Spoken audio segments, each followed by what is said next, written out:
فائدے ہیں جن کو اللہ تعالیٰ نے قرآن کریم میں بیان کیا ہے، انہی میں سے ایک فائدہ یہ بھی ہے کہ آج کے زمانے میں ہر آدمی اس لیول سے بھی پریشان ہے کہ جو محبت ہونا چاہیے آپس میں لوگوں کے درمیان یہ نہیں ہے۔ باہر کی زندگی تو چھوڑیے، گھروں کے اندر بھی جو محبت اولاد اور باپ کے درمیان یا میاں بیوی کے درمیان یا بھائی بہن کے درمیان یا رشتہ داروں کے درمیان جو محبت ہونا چاہیے، عام طور سے وہ محبت اب نہیں رہی۔ کچھ فائدے کے لیے آپ سے کچھ لوگ تو محبت کر لیں گے، لیکن جیسے وہ فائدہ ختم ہوا وہ محبت بھی کیا ہو جاتی ہے؟ ختم ہو جاتی ہے۔ ہر آدمی کو یہ شکایت ہے،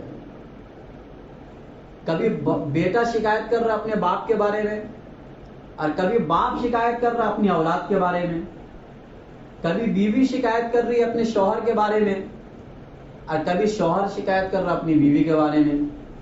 حالانکہ یہ اتنے مقدس رشتے ہیں کہ جس کی بنیاد صرف اور صرف محبت پر قائم ہے۔ اگر ان رشتوں میں محبت نہ ہو تو رشتوں کا کوئی فائدہ نہیں۔ پھر ایسے رشتے تو دنیا میں رحمت بننے کے بجائے زحمت بنتے ہیں، اس لیے کہ ان کی آپس کی دشمنی سے جو تکلیف ہمیں ہوتی ہے وہ باہر کے لوگوں کی دشمنی کرنے سے وہ تکلیف نہیں ہوتی ہے۔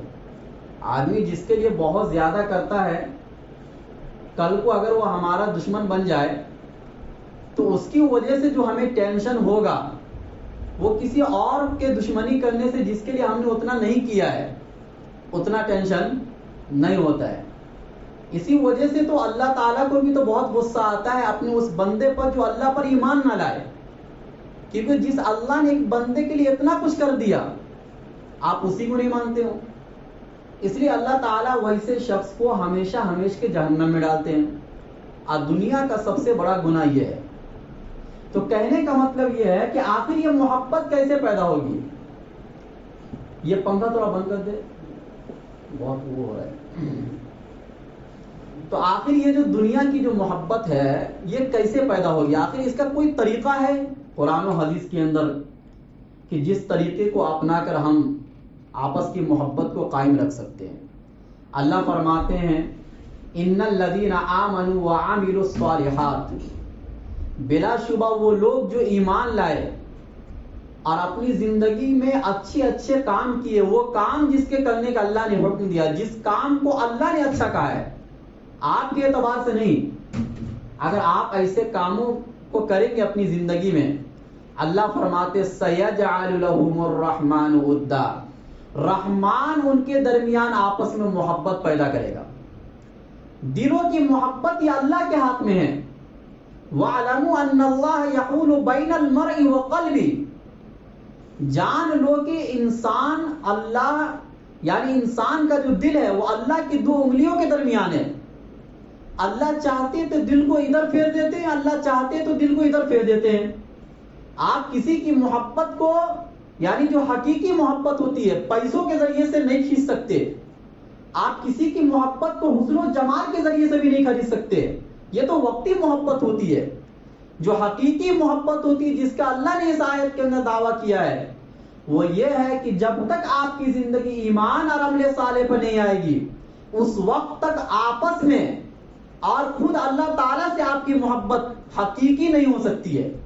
فائدے کے لیے ہو سکتی ہے، وقتی ہو سکتی ہے، دنیاوی ہو سکتی ہے، لیکن جو اصل محبت کا معیار ہے وہ نہیں ہو سکتا ہے۔ آج کل تو محبت کو بھی لوگوں نے بدنام کر دیا، ورنہ محبت تو بہت اچھی چیز تھی، لیکن ہم نے محبت کا استعمال اب صرف غلط کاموں کے لیے کر دیا۔ اب اگر کوئی کسی سے بولتا ہے کہ مجھے آپ سے محبت ہے تو سامنے والا غلطی سمجھتا ہے کہ بھائی اس کو ناجائز محبت ہے، حالانکہ یہ بہت اچھی چیز تھی۔ عشق کا ہونا، محبت کا ہونا، میاں بیوی کے درمیان عشق پہلے بولا جاتا تھا، اب تو یہ عشق چلا گیا ناجائز محبت میں، اب میاں بیوی کے درمیان نفرتیں آ گئی۔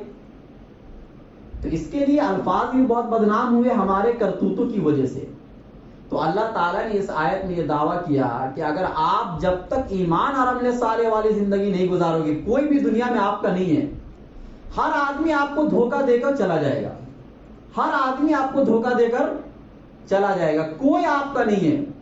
لیکن جب آپ محبت کریں گے اللہ تعالیٰ سے تو حدیث میں آتا ہے کہ اللہ تعالیٰ پھر ایسے شخص کے لیے حضرت جبرائیل امین سے فرماتے ہیں کہ میں فلاں بندے سے محبت کرتا ہوں، لہذا تم بھی اس سے محبت کرو۔ حضرت جبرائیل امین ان سے محبت کرنے لگتے ہیں۔ پھر حضرت جبرائیل امین پورے آسمان والوں میں اعلان کر دیتے ہیں کہ اللہ تعالیٰ فلاں بندے سے محبت کرتے، اے آسمان والوں تم بھی ان سے محبت کرو۔ لہذا آسمان کے جتنے فرشتے ہوتے سب اس بندے سے محبت کرنے لگتے ہیں۔ پھر یہ محبت زمین والوں میں ڈال دی جاتی ہے، زمین میں جتنے لوگ بسنے والے ہوتے دور دراز کے وہ سب اس انسان سے محبت کرنے لگتے ہیں۔ اور یہ ایسی بات نہیں ہے جو کوئی ڈھکی چھپی ہو۔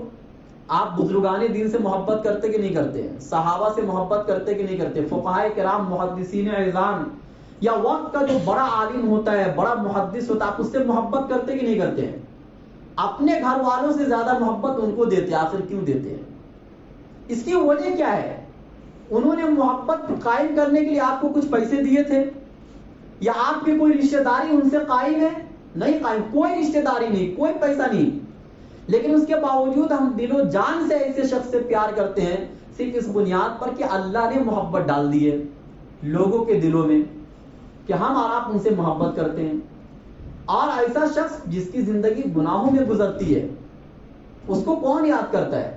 کوئی بعد میں یاد بھی کرتا ہے تو محبت کے انداز میں نہیں، برائی کے انداز میں یاد کرتا ہے۔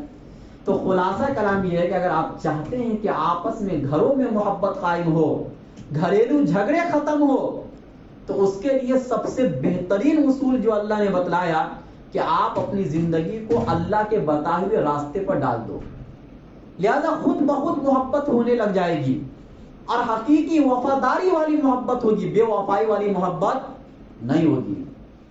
دوسرے جو